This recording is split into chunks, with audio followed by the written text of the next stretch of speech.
thum khun zia ka thao nu ni khwa ai khat zia a kan dam tu tang fiel ti na le really to be pi na kilon in na hul junga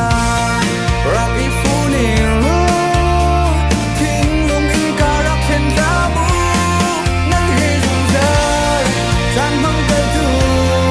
ap fiang lo mi hi vo le kan nung chunga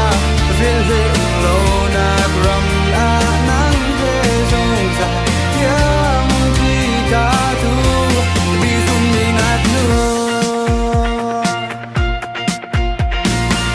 phiêu ti lạc I a chuang khun mi chin lung hi sai tel tu ngak nu ni fatin in san fatin in kan sung lai phan kan nun nak rak thao phiel hin lo